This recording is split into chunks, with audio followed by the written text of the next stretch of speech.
210 জন হজ যাত্রীকে নিয়ে একটি বিমান বিধ্বস্ত হয়েছে লোহিত সাগরের। এতে 200 জনেরও বেশি যাত্রী মৃত্যুবরণ করেছেন। 27 মে রাতে এমন শিরোনামে একটি ভিডিও ছড়িয়ে পড়ে সামাজিক যোগাযোগ মাধ্যমে। সেই ভিডিওতে শোনা যায় বিমানের ভেতর থেকে আতঙ্কিত যাত্রীরা চিৎকার করছেন এবং বিমানটির নিচে পড়ার সময় শোনা যাচ্ছে আল্লাহু আকবার ধ্বনি। দাবি করা হয় মৌরতানিয়া থেকে যাত্রী নিয়ে সৌদি আরবের উদ্দেশ্যে উড্ডয়ন করেছিল বিমানটি এবং রহস্যজনকভাবে যোগাযোগ বিচ্ছিন্ন হয়ে যায় কন্ট্রোল রুমের সঙ্গে।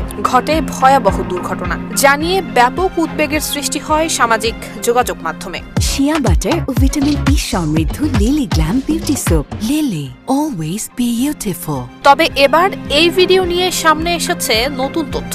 এই খবরটিকে স্রেফ গুজব বলে দাবি করেছে মৌরতানিয়ান এয়ারলাইন্স। এয়ারলাইন্স কর্তৃপক্ষের তরফে এক বিবৃতিতে জানানো হয়েছে, হজ মৌসুমের জন্য নির্ধারিত কোনো ফ্লাইটই কোনো দুর্ঘটনার খবর পাওয়া যায়নি। সেই সাথে তারা গণমাধ্যমকে নির্ভুল তথ্য প্রচার করা এবং ভুয়া খবর ছড়ানো থেকে বিরত থাকার আহ্বান জানিয়েছেন। একই সঙ্গে গুজব ছড়ানোর বিরুদ্ধে আইনি ব্যবস্থা নেয়ার কথাও বলেছে প্রতিষ্ঠানটি।